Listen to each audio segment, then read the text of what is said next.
네, 이 성탄 절 시즌을 지나고 있습니다. 2026년, 25년 12월 10일 수요일 성탄 시즌을 지나고 있는데요. 모르겠습니다. 저는 호계동을 잘 떠나지 않아가지고 잘 모르겠는데 어떻게 바깥에 성탄 분위기가 많이 나는지 모르겠습니다. 과거에 대한민국 사회가 흥왕할 때는 어땠습니까? 너무 과도하게 성탄 분위기가 많이 나서 절제하고 예수님께 주목하자라고 우리가 강단에서 많은 설교를 들은 기억이 납니다. 예수님은 생각하지 않고 산타와 트리, 뭐 여러 화려한 조명들의 어떤 취해서 정작 성탄의 본질을 상실한 것을 많이 지적을 받았다가 너무 지적을 심하게 했는지 대한민국 사회에 성탄의 분위기가 거의 나지 않는 그런 이 현상까지 오게 되었고요. 사회가 너무 삭막하고 이러니까 야 그래도 성탄의 분위기가 좀 나면 좋겠다. 시청이든 구청이든 아니면 곳곳에 백화점이든 이런 곳곳마다 성탄의 캐롤이 울리고 좀 분위기가 나면 좋겠다. 뭐 이렇게 그런 생각이 들 만큼 삭막한 때가 이런 사회가 아닌가 싶습니다. 근데 요즘은 약간 그 성탄 장식이 크리스마스 장식이 조금씩 다시 또 보이기도 하던데 뭐 지나가다 좀 보셨습니까? 네, 보셨죠? 여러분 그 중에서 제일 뛰어난 장식이 바로 뭡니까? 우리 천우교회 앞에 있는 아기 예수님 장식 아닙니까? 지극히 높으신 분이 낮고 낮은 이 구유에 아주 초라하게 참 내려오신 예수님 그 모습이 참 성탄의 본질을 잘 드러낸 모습 아닙니까? 이거를 지나가시다가 여러분 믿음으로 보시면 예수님으로 보입니다. 지나가다 초등학생이 우리 그 백집사님과 옆에 백집사님 옆에 작업하시고 저는 뒤에서 이제 그 각도를 좀 보고 있었는데 초등학생들이 지나가면서 아기 예수님 구유에 있는 아기 예수님이라고 이야기하고 지나가더라고요. 어린아이 같은 믿음으로 보면 굉장히 잘 보입니다. 근데 불신자의 눈으로 보면 이게 돼지인지 여우인지 이러면 이렇게 그런 분들은 믿음의 이 눈을 어린아이의 순수한 믿음을 가지기를 바라고요. 이 회개하셔야 됩니다. 오늘 본문에는 어린아이 같은 순수한 믿음을 가진 여인이 하나 등장하는데요. 그녀의 이름이 바로 뭐냐면 마리아입니다. 마리아. 마리아가 구약에는 모세의 누이인 미리암 이게 같은 단어인데 마리아가 굉장히 순수한 믿음을 가진 여인으로 등장합니다. 오늘 본문은 마리아에게 천사가 수태고지하는 장면입니다. 뭡니까? 아이를 뵐 것을 알려주는 그 장면이잖아요. 오늘 이 수태고지 장면을 통해서 주님께서 주시는 은혜를 함께 나누고자 합니다. 오늘 이제 말씀의 제목을 같이 한번 읽어볼까요? 시작. 하나님의 정확한 시간에 찾아오신 예수님. 네. 오늘 본문을 통해 우리가 함께 나누고자 하는 것은 하나님은 정확한 시간에 오신다. 정확한 시간에 우리를 찾아오신다. 이걸 함께 나누고자 합니다. 오늘 본문 26절과 27절을 보면요. 여섯째 달에 천사 가브리엘이 하나님의 보내심을 받아 갈릴리 나사렛 동네에 옵니다. 가브리엘이 누구입니까? 좋은 소식을 전하는 천사 아닙니까? 그가 전한 내용이 이제 굉장히 충격적인데 어쨌든 지금 27절에 보면 상황이 어떻습니까? 다윗의 자손 요셉이라는 사람과 약혼한 처녀에게 이르니 그 처녀의 이름이 누구예요? 마리아입니다. 네, 좋은 소식을 전하는 가브리엘인데 요셉과 약혼한 처녀 마리아에게 찾아왔습니다. 그리고 그가 알려준 소식이 뭡니까? 처녀가 성령으로 잉태할 것이다.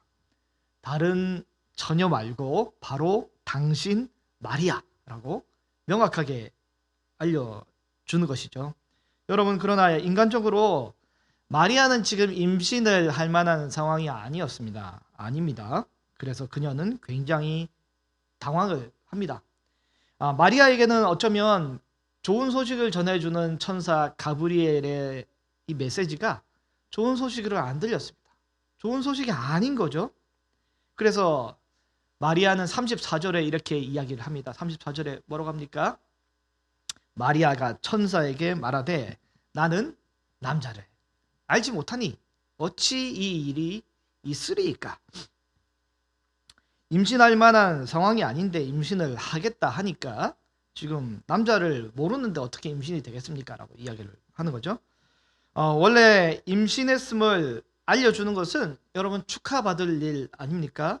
축하받을 일입니다. 근데 축하받지 못할 때가 이제 또 있잖아요. 이 TV 프로그램 고딩 엄빠, 이 발음도 저는 이거 별로 안 좋아하는데 저희 아내는 이거 좋아합니다. 고딩 엄빠. 이 TV에 보면 고등학교 아이들이 임신한 것을 이제 어떻게 대처했는지 후속의 이야기가 거기 담겨 있잖아요. 임신한 것이 축하받을 것이 아닙니다. 임신한 여자 고등학생의 입장에서 남자친구도 축하를 안 해주고 양가 부모님도 축하를 안 해주고 그 누구도 축하를 안 해주는 아주 참 비참한 일 아닙니까? 준비가 되었을 때 임신을 해야 축하를 받는데 준비가 되지 않는데 임신을 하면 축하받지 못할 상황이 때때로 발생을 하게 됩니다. 그런데 오늘 본문의 마리아는 어떻습니까?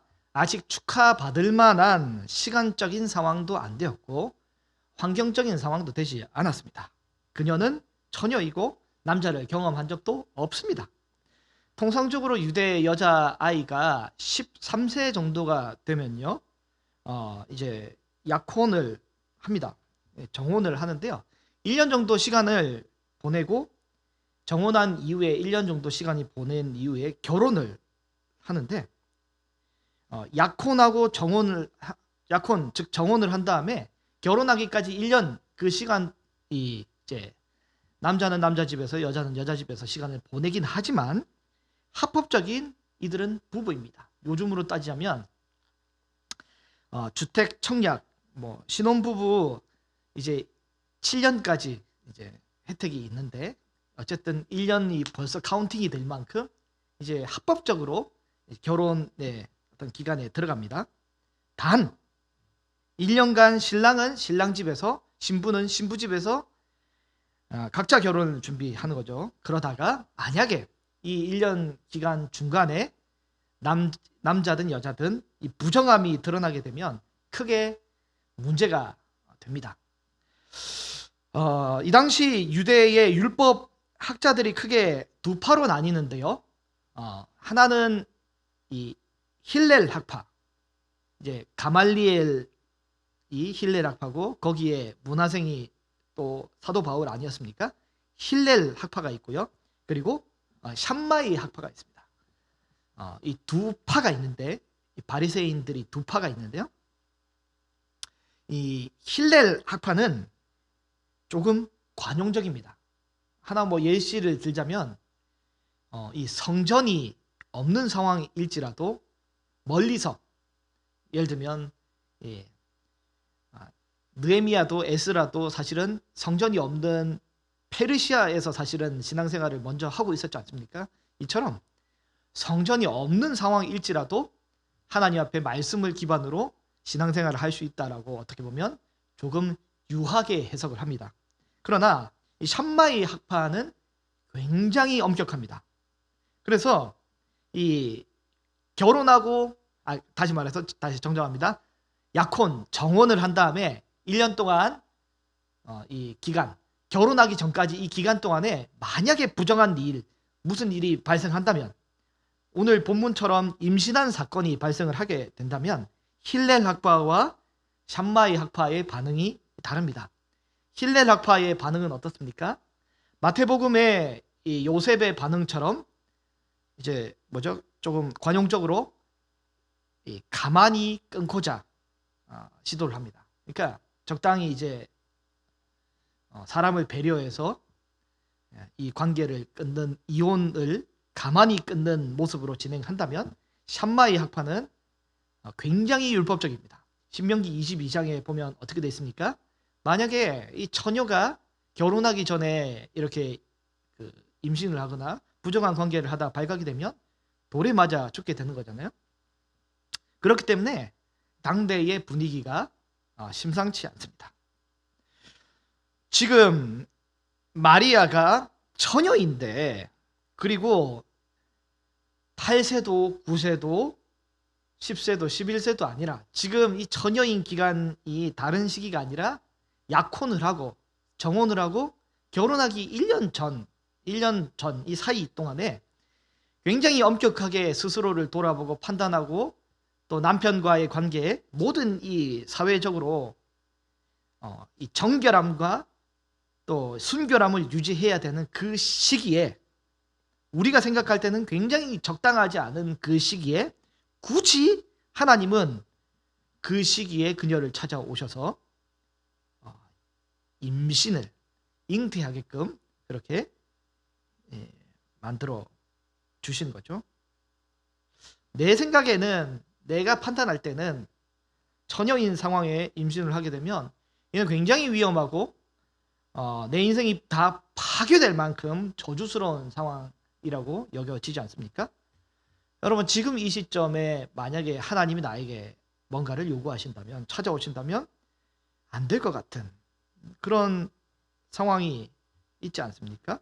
그러나 하나님의 계획은 다릅니다. 하나님의 계획은 다릅니다.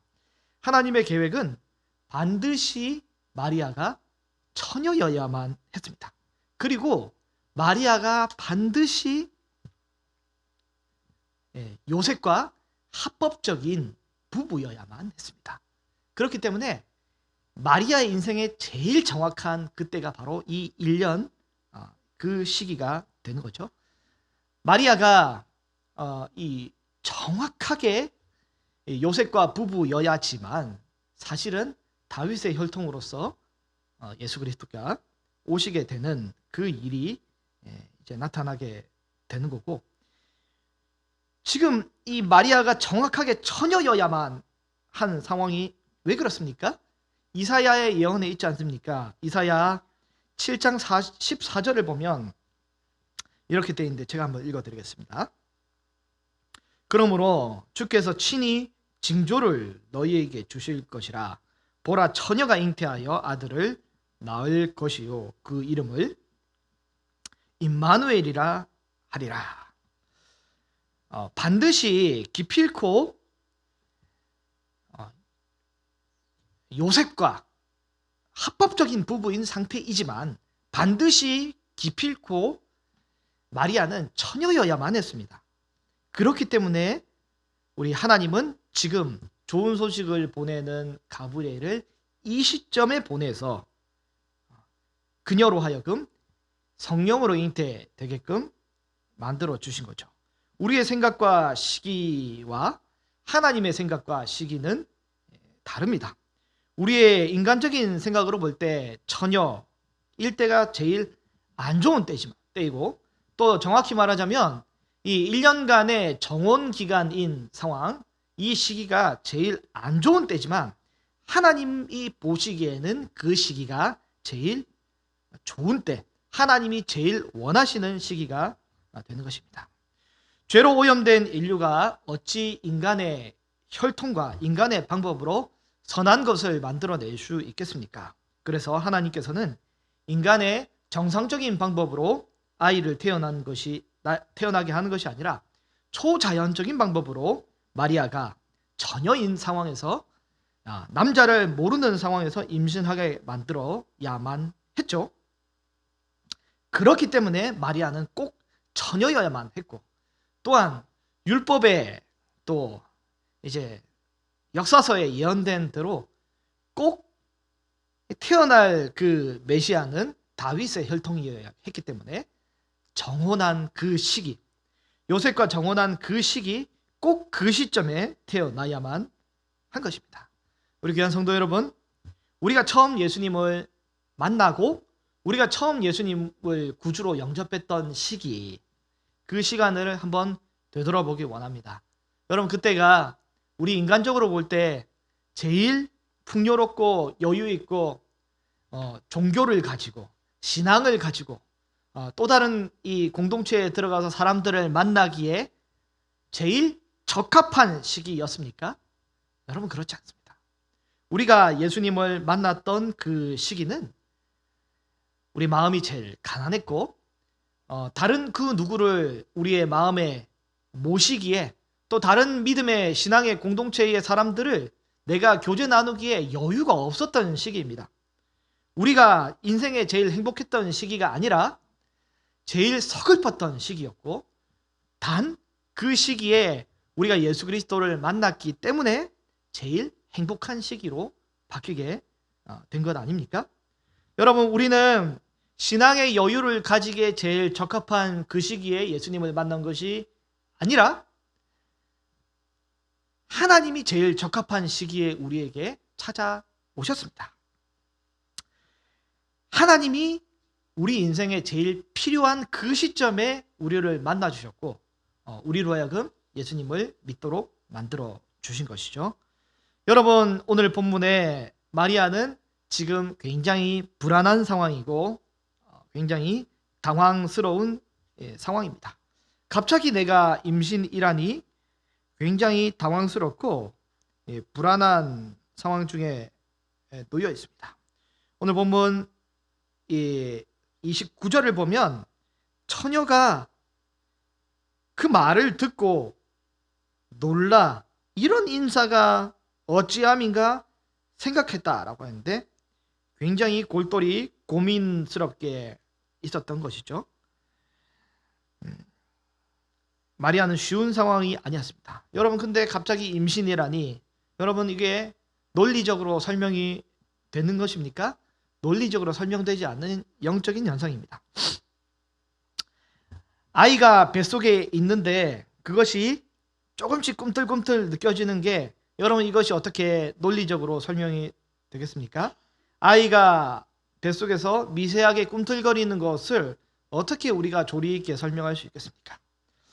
근데 성령께서 마리아에게 들어가셔서 이런 생명의 변화를 만들어 주시겠다고 말씀하고 계십니다. 오늘 본문 35절 말씀을 우리 한 목소리로 읽어보겠습니다. 천사가 대답하여 이르되 성령이 내게 임하시고 지극히 높으신 이의 능력이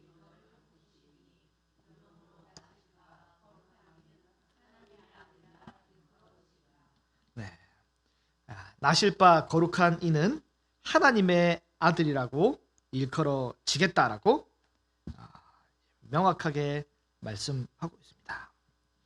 여러분, 하나님의 임재가 때때로 우리는 알지 못하는 상황 중에 우리로 하여금 하나님의 임재가 성령께서 우리 안에 쏙 들어오셔서 우리 안에 생명을 만들어내셨습니다. 우리가 임신했다는 소리가 아닙니다. 여러분, 우리에게 없던 생명, 하늘의 생명을 주셔서 영적으로 깨어서 하나님 말씀에 반응을 하고, 또한 찬양을 하고 싶은 마음이 생기고, 그리고 이 영적으로 깨어있기 때문에 하나님과 교제 나눌 수 있는 그런 놀라운 역사가 어떻게 생겼습니까? 성령께서 우리 안에 내주하심으로 우리가 그런 변화가 일어나게 되었습니다. 성령이 우리 안에 거하시는 그런 사람은 어떤 사람입니까?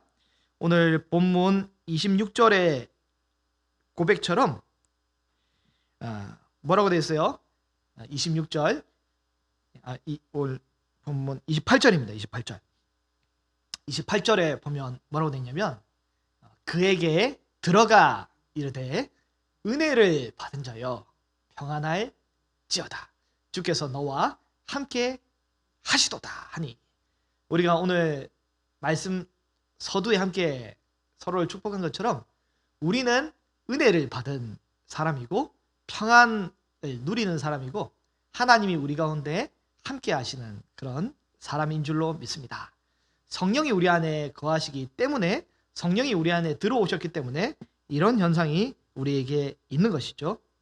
마리아는 어떻게 반응하고 어떻게 대답을 합니까? 오늘 본문 37절을 보면 대저 하나님의 모든 말씀은 능하지 못하심이 없다라고 하며 이 우리 천사가 이렇게 이야기하는 것에 대해서 마리아는 36절 이렇게 고백합니다. 8절, 38절을 같이 한번 읽어보겠습니다.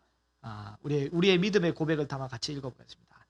마리아가 이르되 주의 여종이오니 말씀대로 내게 이루어지리다 하매 천사가 떠나가니라. 아멘. 사람의 어떤 것으로 할 수 없지만 말씀대로 이루어진다라는 이런 참된 믿음의 고백이 저와 여러분에게 있기를 바라고 원합니다.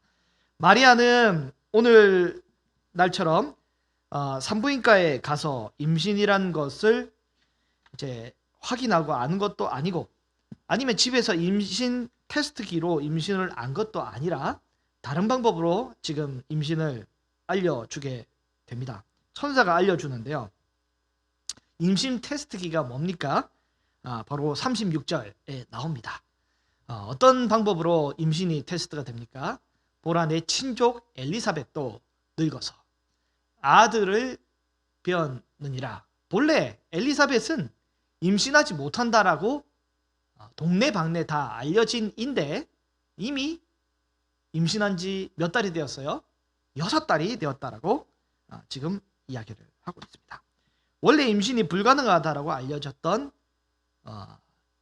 내 친족, 잘 아는 친척 엘리사벳이 있는데 늙은 나이지만 그녀가 임신을 한 것입니다. 불가능한 일인데 그녀가 이 성령께서 역사하셔서 사가랴와 엘리사벳을 통해서 자연적이지만 하나님의 강력한 도움으로 그가 임신하게 된 것이죠.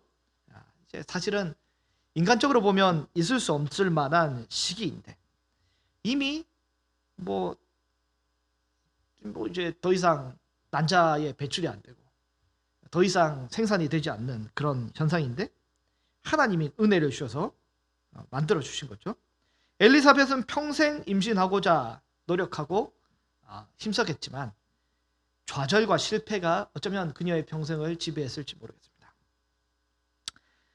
엘리사벳이 임신을 하고자 했겠죠. 왜 그렇습니까? 고대 사회에는 여인이 임신하지 못한 것은 저주받았다라고 여겨졌기 때문에 임신을 하고 싶었습니다. 한나도 그랬고 사라도 그랬고 임신을 위해 기도를 했겠죠. 그러나 임신이 안 되었습니다. 그런데 언제 임신이 되었습니까? 하나님의 시간과 때가 되어서 이 엘리사벳이 임신을 하였습니다. 노산 중에 노산.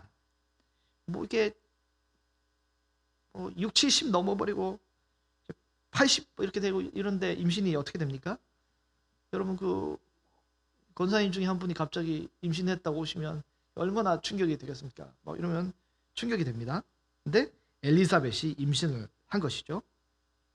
건강한 아이가 나올 확률이 더 낮아지는 때와 시기이지만 그러나 정확한 하나님의 시간과 때에 임신을 하게 되고 아이가 누구입니까? 바로 세례 요한이 태어나게 되지 않습니까? 세례 요한이 그때 태어난 이유가 뭡니까? 이는 세례 요한을 통해서 창조주 하나님의 유일한 아들이신 예수 그리스도를 드러내고 증거하는 삶을 세례 요한이 평생을 다해 살게 되는데 그 시점에 세례 요한이 예수님이 오시는 시점에 맞춰서 세례 요한이 준비가 되기 시작합니다. 세례 요한은 뱃속부터 뭐 합니까? 뱃속부터 잉태를 증명할 만한 임신 테스트기로 역할을 감당합니다. 그리고 한평생 뭘 하냐면 광야에서 예수 그리스도의 길을 예비하는 역할을 감당하게 됩니다. 내가 왜 지금 태어나고 내가 지금 왜 이 시점에 하나님 앞에 부름을 받고 우리는 다 알 수 없지만 하나님의 정확한 시기와 때가 있습니다. 하나님 저 너무 늦은 거 아닙니까? 너무 늦은 거 아닙니까? 남들 다 임신하는데 왜 나는 이때까지 임신을 못합니까? 너무 늦은 거 아닙니까? 엘리사벳이 기도를 얼마나 많이 했겠어요? 그러나 하나님의 정확한 때와 시기에 그녀가 임신을 하고 정확한 때에 세례 요한이 태어나게 되는 것입니다. 노산일지라도 건강하지 못한 아이를 만들어내고 생산한 것이 아니라 예수님 말씀하시기를 여자가 낳은 아이 중에 제일 뛰어난 아이가 바로 세례 요한이라고 말씀하지 않습니까? 그렇게 태어났습니다. 여러분, 이제 마리아는 천사가 이렇게 알려준 내용을 직접 지금 엘리사벳을 미리 보진 않았지만 믿음을 통해 이것을 받아들였죠. 38절에 주의 여종이 오니 그 말씀대로 나는 종이니까 주인이 시킨 대로 이루어지겠다라고 고백하고 천사가 떠난 다음에 39절에 보면 이때에 마리아가 어떻게 해요? 오늘 이제 오늘 이렇게 본문은 아닌데 다음 본문에 보면 이때에 마리아가 일어나 빨리 산골로 올라가서 유대 한 동네에 이르러 40절에 보면 사가랴의 집에 들어가 엘리사벳에게 문안을 하게 됩니다. 여러분, 오늘 본문 26절에 보면 천사 가브리엘이 찾아온 지가 바로 6째 달이거든요. 이 6째 달, 무슨 6째 달이냐면 본문 36절에 나온 대로 엘리사벳이 잉태한 지가 6째 달, 이때에 지금 찾아왔다는 거죠. 제가 이게 찾아보니까 이 6째 달의 의미가 뭘까 찾아보니까 여인이 임신하면 태아가 이 뱃속의 아기가 5달 정도부터 해서 살짝 태동을 깔짝깔짝 시작을 한답니다. 그리고 청각이 조금 발달이 되고 그러다가 6째 달이 되면 그때 아이가 상당히 신나게 태동을 파닥파닥 합니다. 그리고 그때부터 다른 사람이 아니라 아버지의 음성을 잘 이렇게 구분하고 음성을 잘 이렇게 듣는 거죠. 저도 우리 아기를 이제 출산을 했을 때, 미나가 출산했을 때 곧바로 이제 미나가 울고 있을 때 미나야 아빠다 하니까 얘가 기가 막히게 그걸 뱃속에 들었던 걸 알아듣더라고요. 근데 오늘 본문의 세례 요한은 딱 어떤 시기냐면 태동을 할 때입니다.